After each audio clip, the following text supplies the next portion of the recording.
Hello everyone, I am Tapan Hajra, student of IIT Guwahati. In this video, I am gonna discuss the properties of vectors when I include calculus in it. So without wasting time, let's get started. Suppose I want to take derivative with respect to t of sum of two vectors. So this will be just take derivatives of each vectors separately. So this will be a vector by dt plus bb vector by dt. So you just see that when two vectors are added and you are taking derivatives of them, then the result will be take derivative of each vectors separately, then add them. And this one is valid for short fraction also. So that is why I am putting minus sign here also.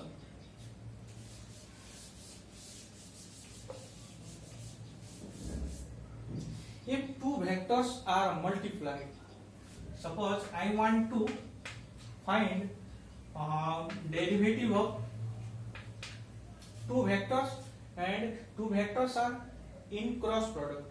So how can I take derivatives?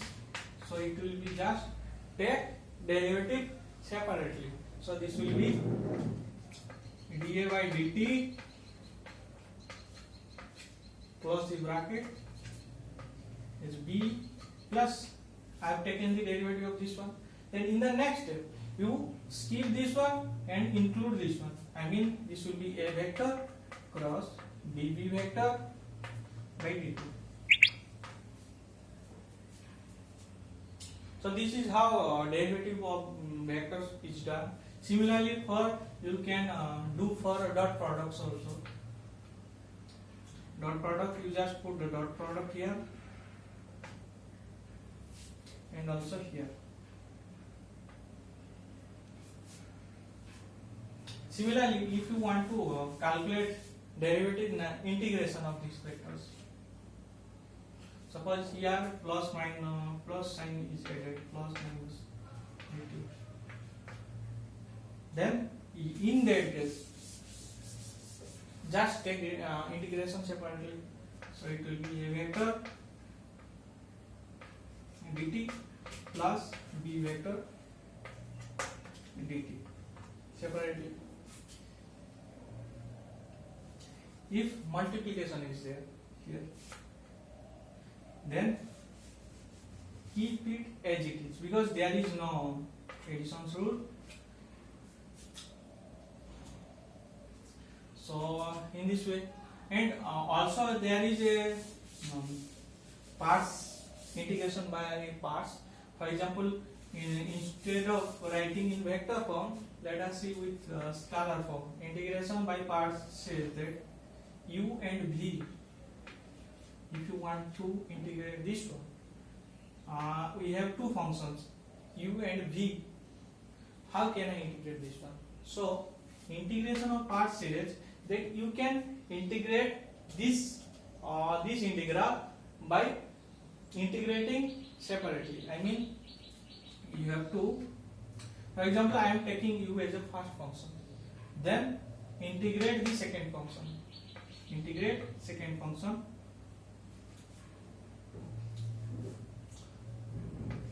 V dx. Then put minus sign here. Then take integration. Start a bracket. Then I skipped u function here, but in this case I have to include u vector also.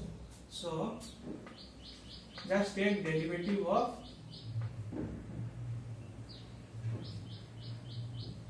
u, then put this one here.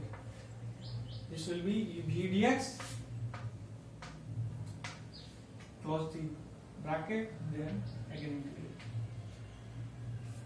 This is the formula by parts. Suppose I want to calculate x sin theta. x sin theta. So here question arises that I can take x as a first function or sin theta sin x, it will be sin x. I can take sin theta as a first function also, but you just have to remember that the derivatives whose derivatives becomes zero as soon as possible, you have to see them. For example, if you take derivatives of sin x, it will never end. When you take derivative of sin x, it will be cos x, and when you take derivative of cos x, it will again back to sin x, and it will go infinite times.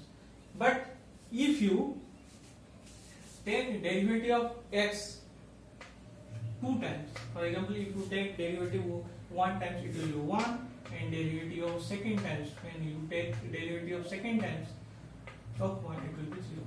So second means you are taking derivative twice. When you take derivative of 1 again, derivative, we take derivative of 1, it will give 0.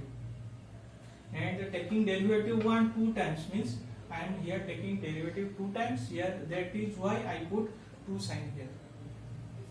So if you integrate, so I came to know that I have to take x as a first function and sin x as a second function.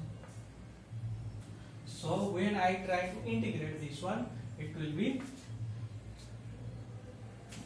leave x as it is, take integration of sin x,